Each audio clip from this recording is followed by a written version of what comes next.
Good morning, welcome to news cafe. నేను Gracie. వివిధ వార్తాపత్రికల్లో వచ్చిన ప్రధాన అంశాలను ఇప్పుడు చూద్దాం. ముందుగా నమస్తే తెలంగాణ ఎడిషన్ చూసినట్లయితే, మోదీ మా ప్రశ్నలకు బదులివ్వు, పహల్గాం ఉగ్రదాడిపై పార్లమెంటులో చర్చిద్దాం, భద్రతా లోపాలపై జాతికి సమాధానం చెప్పాలి, ట్రంప్ పదే పదే చేస్తున్న మధ్యవర్తిత్వం వ్యాఖ్యలపై మీరు నోరెందుకు మెదపరు? ప్రధాని ఉండాల్సింది బిగ్ బాస్లా కాదు, చిన్న దక్షిణాది రాష్ట్రాలపై ఆధిపత్యం తగదు. కేటీఆర్ బనకచర్లకు బలి అవుదామా? కాంగ్రెస్ ఎమ్మెల్యేలు నాయకుల్లో అంతర్మథనం, సీఎంను నిలదీద్దామంటూ కీలక నేతతో చర్చలు, మంత్రుల ఫోన్లు ట్యాపింగ్, ముఖ్య నేత నిఘా నేత్రం, ప్రతి కదలికపై ఆరా. రైట్గా ఈనాడు తెలంగాణ ఎడిషన్ చూసినట్లయితే, ఔటర్ రింగ్ రైలు 392 కిలోమీటర్లు, 26 స్టేషన్లతో తుది అలైన్మెంట్ ఖరారు. 8 జిల్లాలు 14 మండలాల పరిధిలో ఆర్ఆర్ఆర్కు 3 నుంచి 5 కిలోమీటర్ల దూరంలోనే. అంచనా వ్యయం 12,070 కోట్ల రూపాయలు. 6 ప్రాంతాల్లో పాత రైలు మార్గంపై కొత్త లైన్. సభా సమరమే నేటి నుంచి పార్లమెంటు వర్షాకాల సమావేశాలు. ప్రధాని సమాధానానికి విపక్షాల పట్టు. చెరువుకు చేటు, నానాటికి పెరుగుతున్న కబ్జాల పర్వం. ఎఫ్టీఎల్ హద్దుల నిర్ణయంలో జాప్యం. నీటి పారుదల శాఖలో ఇప్పటికీ పూర్తి కాని తీరు. జిల్లాల్లోనూ హైడ్రా తరహా వ్యవస్థ ఉండాలని డిమాండ్. ఇక ఆంధ్రజ్యోతి తెలంగాణ ఎడిషన్ చూసినట్లయితే, అసెంబ్లీలో ఫోన్లో పేకాట ఆడిన మంత్రి. రైతు సమస్యలపై చర్చ జరుగుతుండగా మహారాష్ట్ర వ్యవసాయ మంత్రి కొకాటే నిర్వాకం. వీడియో తీసి ఎక్స్లో పెట్టిన ఎన్సీపీ ఎమ్మెల్యే ఆయన్ను మంత్రి పదవి నుంచి తొలగించాలని విపక్షాల డిమాండ్. వధూవరులు ఒకే యువతిని పెళ్లాడిన అన్నదమ్ములు. ప్రదీప్ నేగి ప్రభుత్వ ఉద్యోగి, విదేశాల్లో ఉద్యోగం చేస్తున్న తమ్ముడు కపిల్ నేగి. హట్టి తెగలో కుటుంబాలు కలిసికట్టుగా ఉండేందుకు ఈ సంప్రదాయం హిమాచల్ ప్రదేశ్లో దశాబ్దాలుగా పాటింపు. ఆర్ఆర్ఆర్ పక్కనే రైలు.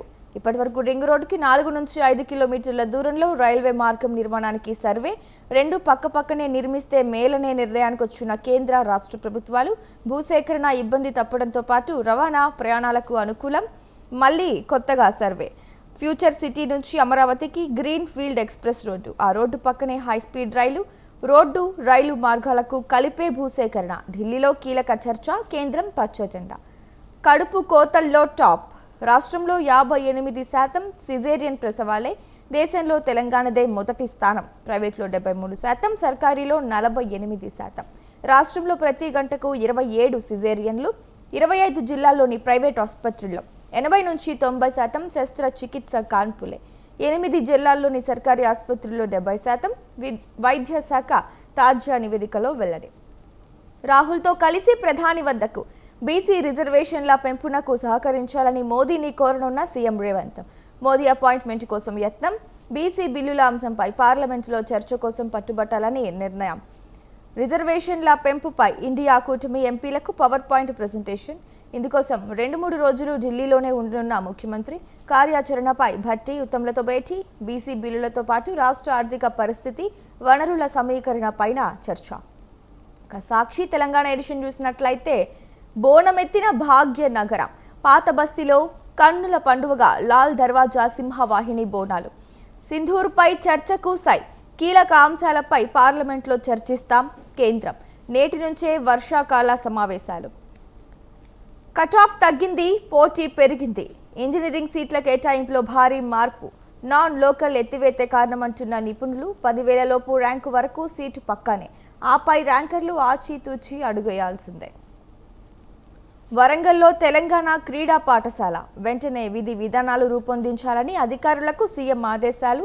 రేవంత్ రెడ్డిని కలిసిన వరంగల్ జిల్లా ఎమ్మెల్యేలు. చిట్టి మనసు తల్లిడిల్లి. గురుకుల విద్యా సంస్థల్లో రాలుతున్న పసిముక్కలు. వరుస ఘటనలతో ఆందోళనలో తల్లిదండ్రులు. ఒంటరితనం, ఆందోళన, ఒత్తిడే ఆత్మహత్యలకు కారణమనే అభిప్రాయం. ప్రస్తుత విద్యా సంవత్సరంలో 10 మంది విద్యార్థుల బలవన్మరణం.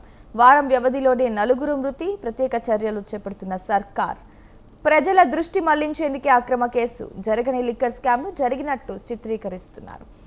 రైచిక ఈనాడు ఆంధ్రప్రదేశ్ ఎడిషన్ చూసుకున్నట్లయితే, బిగ్ బాస్ జగనే. మద్యం కుంభకోణంలో అంతిమ లబ్ధిదారు ఆయనే. వైకాపా ముఠాను తెర వెనుక నడిపింది మాజీ ముఖ్యమంత్రి. ప్రతి నెల 50 నుంచి 60 కోట్ల రూపాయల ముడుపులు.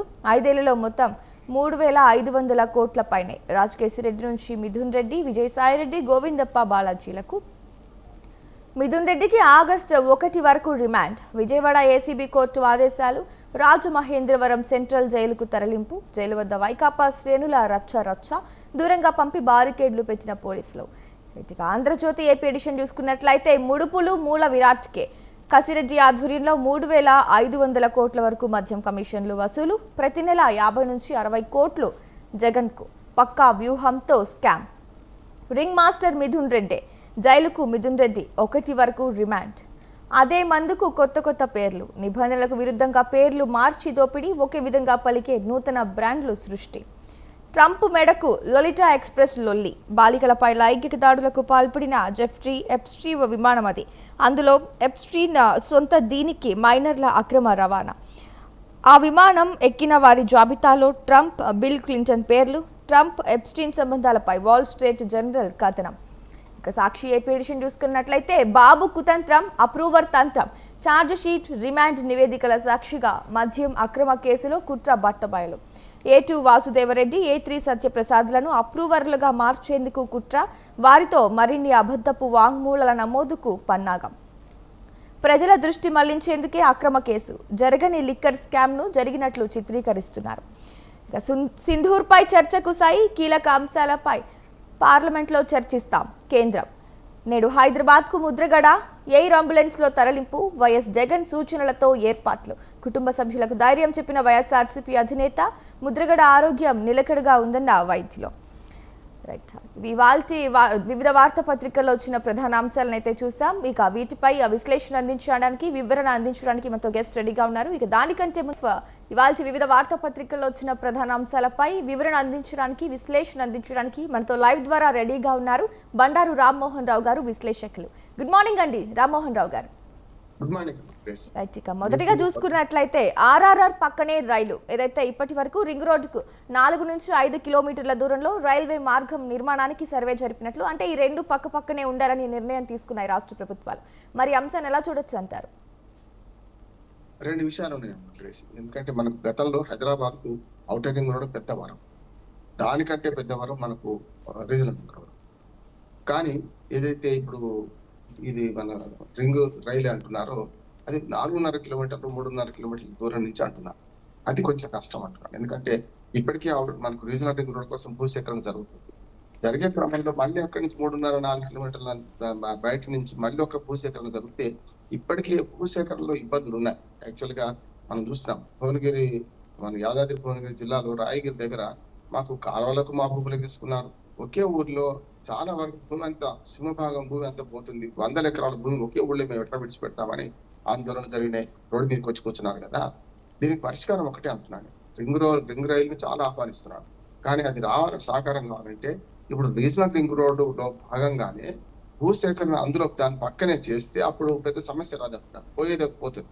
కానీ రింగ్ రైలు వస్తే ఏమవుతుందంటే, రోడ్ వస్తేనేమో కొంత సౌకర్యాలు పెరిగి పక్కన భూములకు అమ్ముకోవడానికో వాటికో వీటికో సౌకర్యం ఉంటుంది. కానీ అదే ఏదైతే మన రింగ్ రైలు వచ్చింది అనుకోండి, రైలు పట్టాల పక్కన డెవలప్మెంట్ ఏముండదు. కనుక రైలు భూమి విడిచిపెట్టాలంటే కొంచెం కష్టపడతారు చాలా మంది. కనుక ఒకవేళ నిజంగానే చేయదలుచుకుంటే ఇప్పుడు భూసేకరణ రీజనల్ రింగ్ రోడ్ 300 మీటర్లు అంటున్నారు. 300 మీటర్లు అంటే దాదాపు 900 ఫీట్లు అవుతుంది. మరి కనుక అంత పెద్ద చేస్తారా? 200 మీటర్లు తీసుకుంటారా? అందులో భాగంగానే అటుపక్క ఇటుపక్క ట్రైన్ లైన్ నిర్మించడానికి వీలుగానే తీసుకుంటే బాగుంటుందని నేను అనుకుంటున్నాను. లేకపోతే రీజనల్ రింగ్ రోడ్ తర్వాత మళ్ళీ 3.5 కిలోమీటర్లు అంటే మధ్యన గ్యాప్ ఎందుకు పనికి రాకుండా పోతుంది? మన ప్రతిసారి కూడా మనకు బ్రిడ్జిలు కట్టాల్సి వస్తుంది. అదేదో రీజనల్ రింగ్ రోడ్ పక్కనే కట్టడం వల్ల కూడా బాగుంటుంది అన్న ఉద్దేశం. మరి ఎట్లా చేస్తారో తెలియదు. కానీ 3.5 కిలోమీటర్లు ఒక పాట అంటున్నారు. ఇందులో భాగంగానే ఏదైతే రీజనల్ రింగ్ రోడ్ ఎట్లా పోతుందో దానిలో భాగంగానే చేస్తా ఉంటున్నారు. ఒక ఆశ ఏంటంటే మనకు పాత రైల్వే లైన్ కూడా కొన్ని వాడుకుంటా ఉంటారు. మంచిది అంటారు, ఇది చాలా మంచిది. పాత రైల్వే లైన్ లో వస్తే దాన్ని వాడుకోవడం వల్ల ఏంటంటే మళ్ళీ కొత్తగా భూసేకరణ బాధ తప్పుతుంది కూడా ఒక మాట ఉన్నది. కానీ ఒక మాట మనకు చాలా నానుడి ఉంది రైళ్ల మీద. మీరు ఎక్కాల్సిన రైలు జీవితకాలం లేటు అని సామెత కదా. ఇప్పటికే రీజనల్ రింగ్ రోడ్ మంజూరై ఓ రకంగా చెప్పాలంటే ఉత్తర రీజనల్ రింగ్ రోడ్ అయితే నెంబర్ కూడా జాతీయ రహదారి నెంబర్ వచ్చి కూడా 8 ఏళ్ళు అవుతుందమ్మా. 2016లో ఇది మొదలైంది. 17 ఇచ్చేసారు, నెంబర్ కూడా ఇచ్చేసారు. మరి జాతీయ రహదారి నెంబర్ ఇచ్చిన రీజనల్ రింగ్ రోడ్ ఉత్తర భాగం కూడా ఇంకా మొదలే కానప్పుడు, భూసేకరణ ఇంకా అర్ధాంతరంగా ఉన్నప్పుడు మరి దీన్ని ఎప్పుడు సహకారం అయింది అంటే మనం ఎక్కాల్సిన రైలు జీవితకాలం లేట్ అన్నట్టు ఇంకో 40-30 ఏళ్ళకి వస్తే లాభం లేదు. వీలైనంత వరకు ఈ రాష్ట్ర ప్రభుత్వం కేంద్ర ప్రభుత్వం కూడా ప్రయత్నం చేసి ఇప్పుడు మొత్తం రింగ్ రైల్ అంతా కేంద్ర ప్రభుత్వం, రీజనల్ రింగ్ రోడ్ మొత్తం కేంద్ర ప్రభుత్వం బాధ్యత. ఎక్కడ కూడా రాష్ట్ర ప్రభుత్వం కేవలం భూసేకరణలో మాత్రం 50% భరించాలి, అంతకన్నా ఏం లేదు ఈ బాట. కనుక ఇప్పుడైనా సరే నా ఉద్దేశం ఏంటంటే రేపు హైదరాబాద్ కు పెద్ద వరంగా మారుతుంది. అన్నిటికంటే ముఖ్యం హైదరాబాద్ లోపలికి ఈ గూడ్స్ రైళ్లు రాకుండా, గూడ్స్ రైళ్లు అన్ని బయట నుంచి వెళ్ళిపోతే అప్పుడు ప్రయాణికుల రైళ్లకు మన పెరిగే అవకాశం ఉంటది. ఇప్పుడు 650 రైళ్లు మన సికింద్రాబాద్ స్టేషన్కి వచ్చిపోతున్నాయి, ఏది ప్రయాణికుల రైళ్లు. అవి పోగా మరొక 300-400 రైళ్లు గూడ్స్ రైళ్లు వస్తున్నాయి. అవి తప్పినాయి అనుకోండి, రేపు పొద్దున 1000 నుంచి 1200 రైళ్లు మనకు ప్రయాణికుల రైళ్లు పెరిగే అవకాశం ఉంది. కనుక ఇప్పుడు మనకి చల్లపల్లి టెర్మినల్ సిద్ధం చేసుకున్నాం, కాచిగూడ, సికింద్రాబాద్, నాంపల్లి ఇదివరకే ఉన్నాయి. కనుక ప్రయాణికుల రైళ్లకు ప్రాధాన్యత పెరిగే అవకాశం ఉంటుంది. ఇది మంచిది అంటున్నాను, ఆహ్వానించాలి. కేంద్రం వీలైన తొందరగా నా విజ్ఞప్తి ఏంటంటే కేంద్ర రాష్ట్ర ప్రభుత్వం స్పందించి భూసేకరణలో ఇబ్బందులు కాకుండా చూడడం, దాంతోపాటు భూసేకరణలో మానవీయ దృక్పథంతో భూసేకరణ చేయడం. అంటే వాళ్లకు మన నెత్తి కొట్టి డబ్బులు తీసుకొని మన ఏదో అరకొర డబ్బులు ఇచ్చి భూసేకరణ చేసే బదులు వాళ్లకు దాని పక్కనే రీజనల్ రింగ్ రోడ్ పక్కన మరి ఎక్కువ సేకరించి వాళ్ళకు కూడా ఆ భూములు ఇచ్చే పరిస్థితి ఉంటే, అంటే ల్యాండ్ పూలింగ్ ద్వారా తీసుకుంటే మంచిది అంటున్నాను.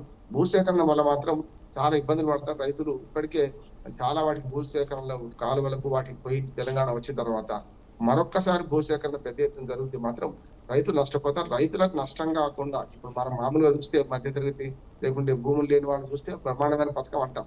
కానీ నేను లోపలికి ఆలోచన చేస్తే నేను కూడా నిర్వాసిస్తున్నాయి కనుక స్పష్టంగా భూములు పోయిన వాడే కనుక భూములు పోయే రైతులకు సరైన విధంగా నష్టపరిహారము ప్లస్ వాళ్ళకు భూమి ఇచ్చే పరిస్థితి ఉంటే మనకు ఆంధ్రప్రదేశ్ లో మనకు రాజధాని ల్యాండ్ పూలింగ్ లాగానే చేస్తే దొరుకుతుంది తప్ప ఇట్లా కేవలం మన సర్కారీ కోసమని, సర్కారీ పనుల కోసమని, ప్రజోపకరమైన పనులు అని చెప్పి ఒకరికి త్యాగం మరొకరికి భోగం కావద్దు.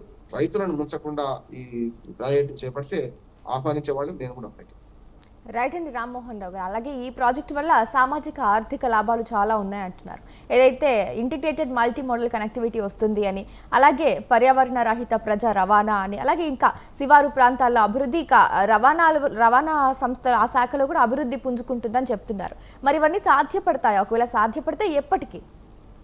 ఖచ్చితంగా అదే అంటున్నాను. మనం ఎక్కాల్సిన రైలు జీవితకాలం లేట్ అని ఇంకో 20 ఏళ్ళ తర్వాత సాకారం అనేది కష్టం. ఉదాహరణ చెప్తాను. నెహ్రూ బతికున్నప్పుడు 1963లో నడికుడి బీబీ నగర్ రైలు శంకుస్థాపన చేశాం. ఎప్పుడు వచ్చినాయి రైలు? 93లో వచ్చినాయి. అంటే 73, 83, 30 ఏళ్ళు పట్టింది. కేవలం 180 కిలోమీటర్ రైల్వే లైన్ తయారు చేయడానికి 30 ఏళ్ళు పడితే మరి 316 కిలోమీటర్లు, అంటే 3 అలైన్మెంట్లు ఖరారు చేసే క్రమంలో 3 యుద్ధం అయింది. 316 కిలోమీటర్లే అని చెప్పి మొత్తం మీద 380 కిలోమీటర్లే అని చెప్పి దీన్ని ఖరారు చేశారు. కొన్ని 500 కిలోమీటర్లది కూడా ఉండే రింగ్ రైల్. కనుక 500 కిలోమీటర్లు అంటే మొత్తం ఇంకా దాటి రీజనల్ రింగ్ రోడ్ దాటి మళ్ళీ 20 కిలోమీటర్లు బయటకు వెళ్ళాల్సి వస్తుంది. కనుక దీన్ని సాకారం కావాలంటే మొట్టమొదటి భూసేకరణ పెద్దది. ఆ రీజనల్ రింగ్ రోడ్కి ఇంకా భూసేకరణ జరుగుతూనే ఉంది కనుక దానిలో భాగంగానే చేస్తే ఇంకా బాగుంటుందని. ఒకవేళ 3.5 కిలోమీటర్లు బయట నుంచి అంటే మళ్ళీ 100 ఫీట్లు కనీసం 33 మీటర్లు సేకరించాల్సి ఉంది. రైల్వే లైన్ కోసం ఇప్పటికే మనకు 2 కాదు 4 లైన్లు వేసినా, రేపు 2-3 లైన్లు వేసినా కూడా 100 ఫీట్ల రోడ్ మనకు భూమి మీద కావాల్సి ఉంటది. కనుక ఈ భూమి సేకరణలో ఇబ్బందులు అవుతాయి. అది కాకుండా రీజనల్ రింగ్ రోడ్ లో భాగంగానే ఆ భూమి సేకరణలో భాగంగానే ఇంకో 100 ఫీట్లు ఎక్కువ సేకరించి పూర్తిగా రీజనల్ రింగ్ రోడ్ పక్కనే ఇది ఉండేటట్టు చేస్తే బాగుంటది. ఎప్పుడు సాకారం అవుతుంది మనం చెప్పలేం. నేను ఇంతకుముందు చెప్పాను కదా, కేంద్ర ప్రభుత్వం ఎంత వీలైతే తొందరగా డబ్బులు మంజూరు చేస్తే సాధ్యమయ్యే అవకాశం ఉంటుంది అంటున్నాను. రీజనల్ రింగ్ రోడ్ కి దాదాపు 50,000 కోట్ల రూపాయలు అయితే మొత్తం కలిపి ఏది భూసేకరణ మరియు నిర్మాణానికి. దీనిలో ఇంకో మరో 20,000 కోట్ల రూపాయలు కదా కొత్తగా డబ్బులు ఉన్నాయి. కానీ భూమి కావాలి కనుక భూమికి సేకరణ మాత్రం ఇబ్బంది లేకుండా చూడాల్సిన బాధ్యత ఉంది. ల్యాండ్ పూలింగ్ ద్వారా తీసుకుంటే తప్ప ఇంకో మార్గం లేదని నేను అనుకున్నాను. రైట్ అండి రామ్మోహన్ రావు గారు. ఇప్పుడు ఇక మరో అంశాన్ని చూసినట్లయితే ఇప్పుడు ఆంధ్రప్రదేశ్లో ఈ మద్యం కుంభకోణం కేసు ఏదైతే ఉందో రోజు రోజుకి ఆసక్తికరంగా మారుతుంది. ట్విస్ట్ల మీద ట్విస్టులు చోటు చేసుకున్నాయి. ఇక మనం ప్రధానంగా చూసినట్లయితే ఇక ఇందులో ఈ మద్యం కుంభకోణంలో బిగ్ బాస్ జగనే అని చెప్తున్నారు. ఆ ముడుపులన్నీ కూడా మూల విరాటైన జగన్కే అందాయి, ఆయనే తెర వెనుకుండి నడిపించారని చెప్తున్నారు. మరి ఈ అంశాన్ని అంతా ఎలా చూడొచ్చు అంటారు? అధికారం ఉన్నప్పుడు కేసులు పెట్టడం, అధికారం పోగానే వేళ్ళకి ఇలా పడుకొని మనకు మన బీదార్పులలో సహజంగానే మనం చూస్తున్నాం కదా. మరి అంతకుముందు ఏదైతే మన చంద్రబాబు నాయుడు గారిని స్కిల్డ్ స్కామ్ అన్నారు కదా, ఏమైంది? అది ఎక్కడికి పోయింది? అంటే అధికారులు ఉన్నప్పుడు ఏదైనా పని చేస్తారని అర్థం అవుతున్నారు. అంటే ఇటుపక్క అటుపక్క. ఇవాళ ఈ మద్యం కుంభకోణంలో నిందితులుగా మనం ఇప్పుడే పేర్కొన్న అవసరం ఉంటాం, కానీ నేరస్తులను మనం చెప్పలేం. కానీ జరుగుతుంది ఏంటంటే, జరుగుతున్న పరిణామ క్రమం చూస్తుంటే తీగలాగా డొంక కదులుతుంది. స్పష్టంగా మనకు అర్థమవుతుంది ఏంటంటే, బిగ్ బాస్ ఎవరు అని తేలిపోయే క్రమం వచ్చేసింది. గతంలో ఢిల్లీ లిక్కర్ స్కామ్ లో కూడా కవిత కేవలం సాక్షి మాత్రమే, నిందితురాలు కాదు కదా అనే మాట వచ్చింది. చివరికి ఏమైంది? అరెస్ట్ గా ఉంది. ఇక్కడ కూడా బిగ్ బాస్ ఎవరు అని తీర్చే క్రమంలో మొదలు తీగలాగారు. వరుసగా సాయిరెడ్డి గారు అప్రూవర్ గా పోలీస్ సాయిరెడ్డి గారు మన చెప్పడం, దాంతో పాటు ఇవాళ వాసుదేవ రెడ్డి దాని ఎండి, దాని కూడా అంతా జగన్ కే తెలుసు, వారి ఆదేశాల మీద పనిచేసిన ఆయన చెప్పడం. ఇవాళ మిథున్ రెడ్డి కూడా అరెస్ట్ అయ్యాడు, నిన్న A4 గా ఉన్నాడు ఆయన. ఇప్పటికి కూడా ఛార్జ్ షీట్ లో, ప్రిలిమినరీ ఛార్జ్ షీట్ లో అడ్వకేట్ చెప్తున్నాను, ప్రిలిమినరీ ఛార్జ్ షీట్ లో ఇప్పటికీ కొన్ని విషయాలు మనం ప్రస్తావిస్తూ జగన్మోహన్ రెడ్డి పేరు దాదాపు 10-12 సార్లు జగన్మోహన్ రెడ్డి పేరు ప్రస్తావించారు. అంటే ఆయనకు తెలిసి జరుగుతుంది, లేకపోతే వారు చెప్తేనే చేశాం అనే మాట అన్నారు కనుక ప్రతి నెల 50-60 కోట్ల రూపాయలు అంటే సంవత్సరానికి 700 కోట్లు అయినా కూడా 3,500 కోట్లు కేవలం జగన్కే చెందినవి అనుకుంటే, జగన్కే 700 కోట్లు చెందినవి అనుకుంటే మరి మిగతా వాళ్ళ సంగతి ఏంటి? మరొక 700 సంవత్సరానికి మరొక 700 కోట్ల రూపాయలు మిగతా వాళ్ళు తిన్నట్టే కదా. అన్నిటికంటే ముఖ్యమైన రెండు జరిగినాయి కలిసి. ఒకటేమో మనకు డిజిటల్ పేమెంట్స్ లేకపోవడం, దాంతో క్యాష్ ట్రాన్సాక్షన్ జరగడం పెద్దది. రెండోది, ఈ కుంభకోణంలో పెద్ద కోణం ఏంటంటే, ఈ 1000 కోట్ల రూపాయల కుంభకోణం ఎందుకైందంటే, ఇటు పక్కన డిస్టిలరీస్ నుంచి మీ మద్యం తీసుకోవాలంటే గతంలో ఆటోమేషన్ పద్ధతి. అంతకు తెలుగుదేశం ప్రభుత్వంలో ఆటోమేషన్ అంటే ఆటోమేటిక్ గా డిమాండ్ క్రియేట్ కాగానే ఆ బీర్లో ఆ కంపెనీ చెందిన ఆర్డర్ పోయేది, వాడికి పంపించేవాడు. దీన్ని మాన్యువల్ గా మార్చారు. అంటే ప్రభుత్వ ప్రమేయం లేకుండా, అంటే కంప్యూటర్ అయితే దానికి ఈ రాజకీయ పక్షపాతాలు ఉండవు. ఒక బీర్ అయిపోయిందంటే పలానా కంపెనీ బీరు కింగ్ ఫిషర్ అనుకోండి, ఆ కంపెనీ బీర్ తెప్పించడానికి ఆటోమేటిక్ గా ఆర్డర్ క్రియేట్ అయింది. అట్లా కాకుండా వ్యక్తుల ప్రమేయం పెట్టింది కదా, అప్పుడు సమస్య వచ్చింది. వ్యక్తుల ప్రమేయం పెట్టగానే ఏమైంది? వెంటనే మీరు చేయాల్సిన పని ఏమైందంటే, వ్యక్తుల కాకపడితే డబ్బులు ఇస్తే తప్ప ఆర్డర్ దొరకలేదు. అందుకని డిస్టిలరీస్ ఏదైతే కంపెనీలు ఉన్నారో వాళ్ళు కూడా నిధులకు చేర్చారు. ఇందులో వాళ్ళు చెప్తే తెలిసింది ఏంటంటే, మేము ప్రతి నెల ఇన్ని కోట్ల రూపాయలు బుడుకులు ఇచ్చాం, అది ఎవరి పోయినా తెలియదు కానీ పోయిన మొత్తం మాత్రం ఖాయము. అంటే మేము ఇంకొక మాట కూడా ఏమైందంటే, మీరు కొత్త బ్రాండ్లు కూడా వచ్చినాయి, డిస్టిలరీస్ అవే కావచ్చు, పాత మంతు కొత్త పేరు, ఇది కూడా జరిగింది.